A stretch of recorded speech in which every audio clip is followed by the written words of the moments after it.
Okay, I get it. Everyone's talking about the same 5 open world games over and over again, like it's a global conspiracy. But what if I told you there's a secret stash of open world gems just sitting there, unplayed, unloved, probably crying in your Steam library? Today we're diving into 15 underrated open world games that deserve your attention in 2025, because some of these were ahead of their time or just plain ignored by the gaming overlords. Let's go. Immortals Fenyx Rising is the kind of game that makes you roll your eyes at first, then completely win you over. When I first saw it, I thought it was Ubisoft trying to clone Breath of the Wild, but with mythological seasoning. Turns out, it's one of the most charming and underrated open world games out there. The vibrant art style, the sarcastic narration by Zeus and Prometheus, and the genuinely challenging puzzle dungeons all blended to something fresh and weirdly addictive. The story isn't trying to be deep, it's just having fun, and that's what makes it work. The combat is tight and filled with cool god powers, but what really hooked me was how satisfying it was to explore every corner of the map. I found myself chasing collectibles just for the fun of flying around. I like this game because it reminded me that games don't have to be gritty or realistic to be great. They just have to be fun, and Immortals delivers that in full.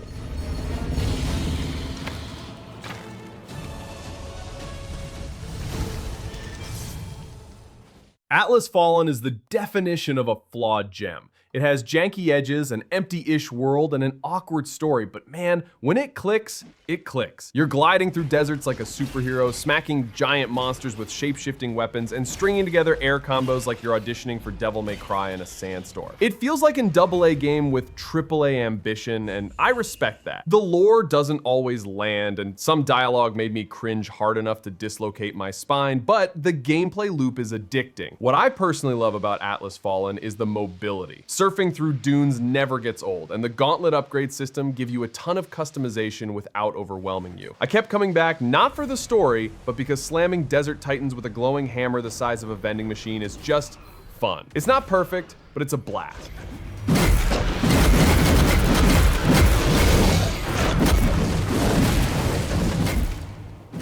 I never thought a Far Cry game with no guns could work, but Primal proved me wrong. Dropping you into the Stone Age, it replaces modern tech with bones, fire, and a whole lot of yelling in made-up caveman language. It's the kind of game that starts slow, really slow, but gradually turns into something super immersive. You tame wild beasts, club rival tribes into submission, and live out your inner Neanderthal. What I found really refreshing was how the world feels alive in a different way. There's no GPS, no phone, no high-tech HUD, just your instincts and your spear. I love Far Cry Primal because it forces you to slow down and survive in a harsh, prehistoric world. And that somehow made it feel more personal than the usual explosion-heavy entries in the series. And let's be honest, riding a saber-toothed tiger into battle never gets old.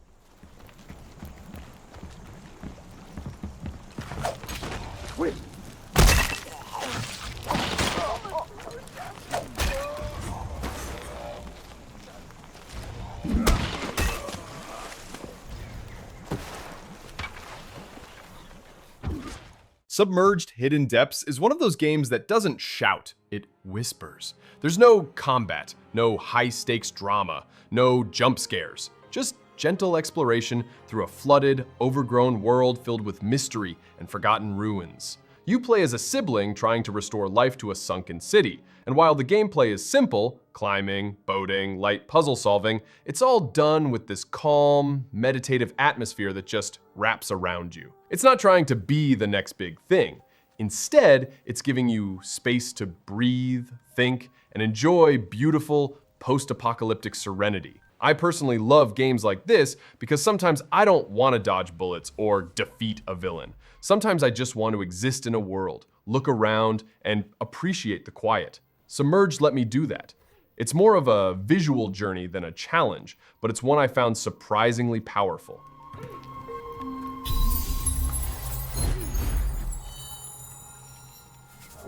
What a floor.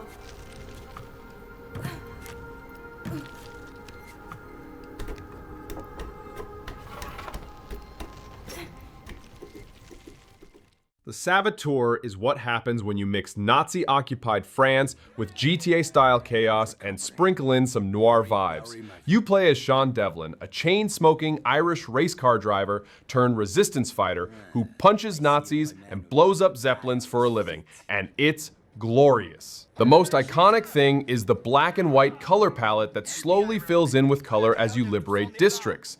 It's not just stylistic, it feels impactful. The controls are a bit clunky and the AI is borderline legally blind, but that didn't stop me from having a blast. I love this game because it doesn't pretend to be more than it is. Stylish, rebellious fun. The way it mixes stealth, action, and absurd missions keeps the pacing alive, and the atmosphere is like nothing else.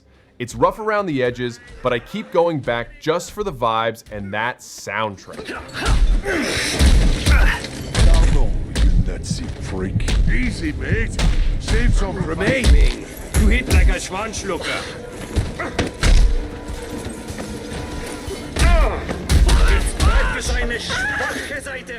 The first Watch Dogs had a ton of hype, and it almost immediately fell face first into a puddle of its own ambition. But here's the truth. Under all the disappointment, there's a really solid open world game. Chicago looks great. The idea of hacking your surroundings in real time is still cool, and there's a lot of variety in how you approach missions. The driving was floaty, and Aiden Pierce had the emotional range of Cold Toast, but the actual gameplay loop was fun.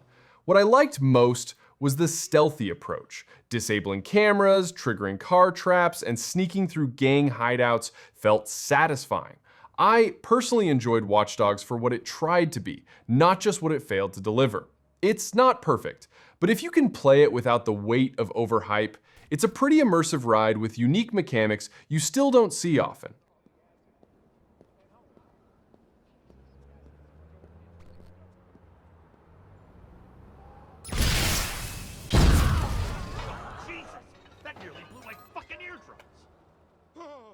Red Faction Guerrilla is basically an open-world stress ball in video game form.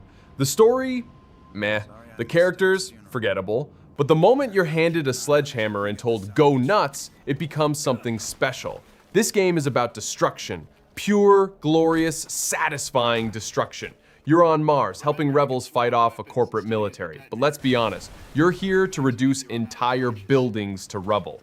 The physics engine makes tearing down structures a tactical sandbox of chaos. I love that I could create my own path by smashing through walls or bring down a tower just to crush a squad of enemies beneath it. It's not deep, but it is deeply fun. What I enjoy most is that sense of freedom. Few games let you turn the entire map into a personal demolition derby.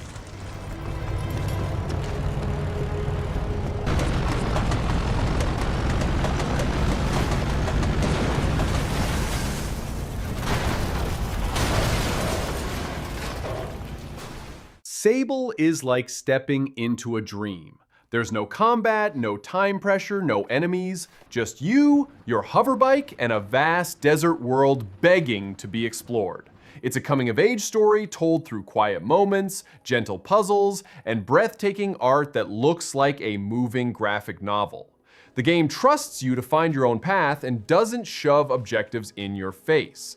I appreciated that calm approach. The world is full of strange cultures, ancient ruins, and philosophical questions about identity and purpose. I personally love Sable because it lets you just exist. Some players might find it too slow or too quiet, but for me, it was therapeutic. Sometimes I'd ride my bike across the dunes for no reason at all, just to enjoy the view and the music. It's a slow burn, but a memorable one.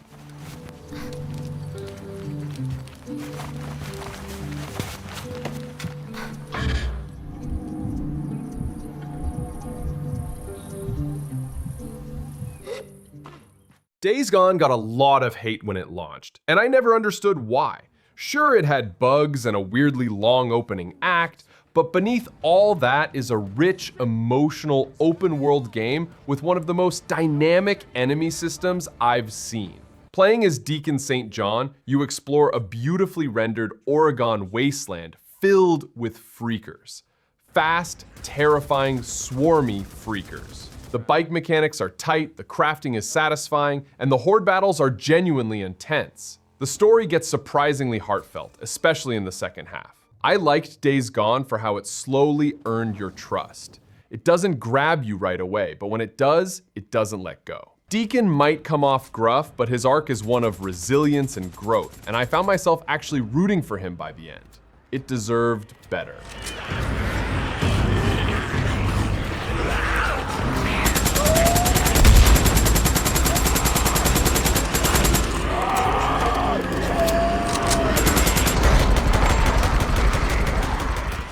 This game is medieval role-playing in its purest, most brutally realistic form. Kingdom Come Deliverance throws away fantasy and magic for historical accuracy and realism.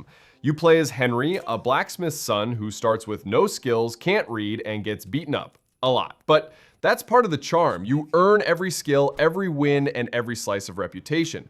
The sword fighting system is one of the most detailed I've ever played, and the world feels alive with townsfolk who remember your actions. What I personally love about this game is how grounded it feels. It's not about saving the world, it's about surviving, growing, and carving your place in a harsh world. It's slow, unforgiving, and occasionally awkward, but for those who stick with it, it's absolutely rewarding. It feels earned in a way most RPGs don't.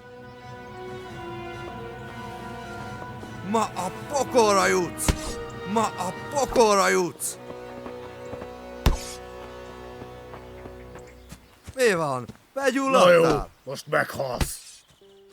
Mad Max got lost in the shuffle, which is a shame because it nails the post-apocalyptic desert vibe perfectly.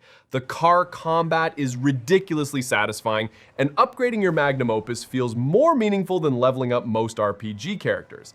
The hand-to-hand combat is crunchy, brutal, and Arkham-style smooth. The world is barren, yes, but it's also beautiful in a desolate, broken way. I loved scavenging for scrap, hijacking enemy convoys, and just tearing across the sand with a storm at my back. Max himself is gruff, quiet, and probably overdue for a therapist, but he fits the tone. What I enjoy most is the atmosphere, the way the game immerses you in survival and car culture at the end of the world. It might not reinvent the genre, but it owns its identity and delivers on every promise.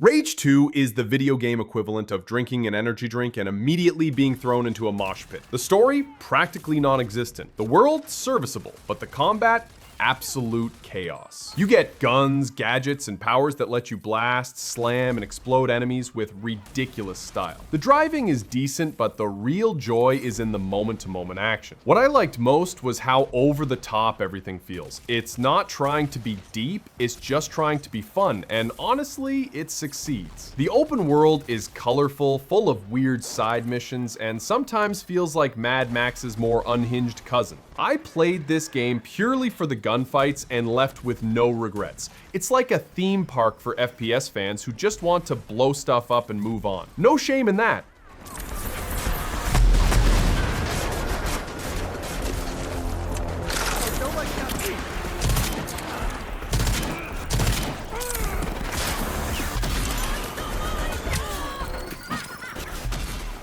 Imagine if GTA had martial arts, a heartfelt undercover cop story, and was set in neon-soaked Hong Kong. That's Sleeping Dogs. The combat system is one of the best in any open world game, leaning heavily into melee brawls with brutal animations that make every punch feel like a movie scene. The story follows Wei Shen, who's caught between loyalty and justice, and it actually delivers some real emotional weight.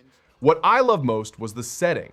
The city feels alive, bustling, and rich with culture. Driving, shooting, and even singing karaoke all felt tight and rewarding. It's a tragedy this game didn't get a sequel. I keep coming back because few games blend action and storytelling this well. It deserved way more attention.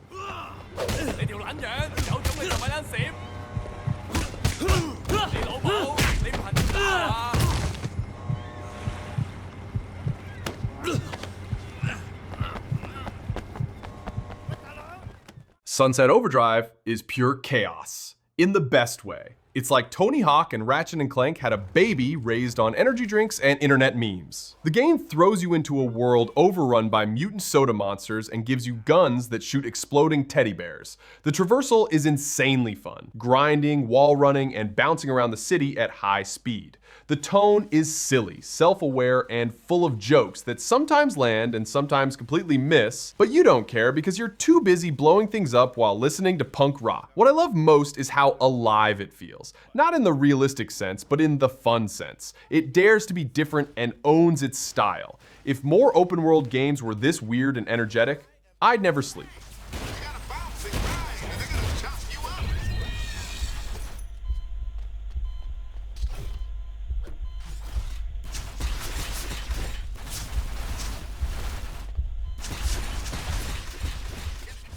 Assassin's Creed Syndicate came out when the franchise was in burnout mode, so a lot of people skipped it, and that's a shame. Victorian London is such a rich setting, full of grime, smoke, and opportunity for rooftop parkour and stealthy murders.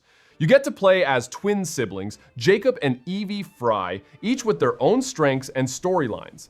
The gang warfare mechanic adds a whole new layer of strategy, and the grappling hook makes traversal feel faster and more fluid than ever before. What I personally enjoy is how Syndicate balances old school AC stealth with newer action elements without going full RPG mode like later entries. It's stylish, focused, and doesn't overstay its welcome. Plus, top hats and brass knuckles? Yes please. It's one of the best AC games that barely got noticed.